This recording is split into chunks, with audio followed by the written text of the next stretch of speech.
Our tale begins in episode 6.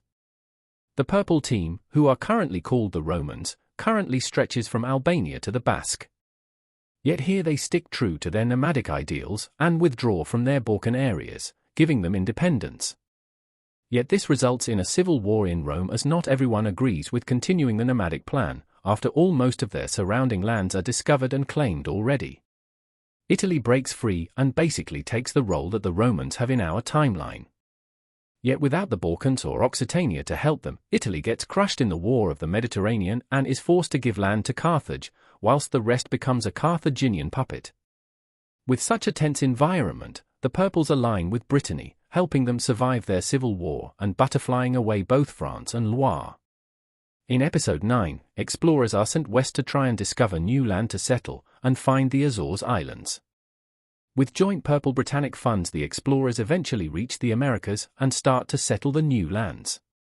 With a new continent to explore, the Purple Team sells their European lands to Brittany.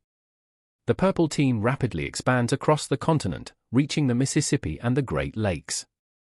By now the other great powers of Europe have heard of the new land and start to make gains.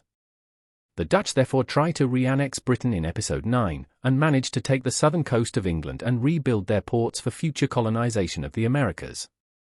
In similar style, the African Union, now a three-way union between Carthage, Italy, and Morocco, also start to colonize South America, whilst the Spanish try to colonize Central America. The Dutch try to annex the newly formed Hibernia, but fail, forming the path for the two to become bitter rivals in the future. Going further into the future, we see that colonialism still took off and that many lands have been discovered.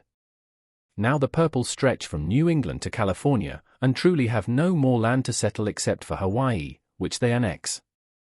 The colonial powers still eye their land, causing the Purples to join the circular powers in World War I, whilst the African Union joins the triangular powers. Brittany and Hibernia join the circular powers to help the Purples.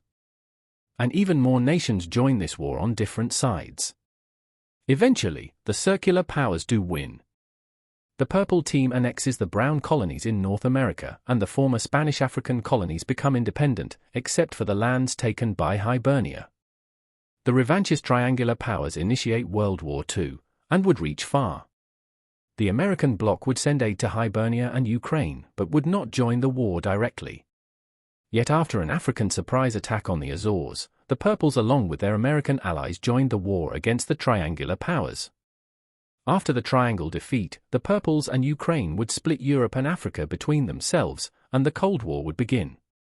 Many proxy wars would be fought during the Cold War, yet in the end Ukraine's authoritarian ways caught up to them, and they fell apart. After this, the Purples became the sole world power and the strongest nation in the world. I know this scenario was a bit short, but I had already delayed this scenario for a long time and I needed to release something. I also have a lot more scenarios that I am working on. My next two scenarios will be an alternate law for Tanzania and how they can become a global power. I am also working on a completely rewritten Cold War law. If you are interested, please subscribe to stay updated.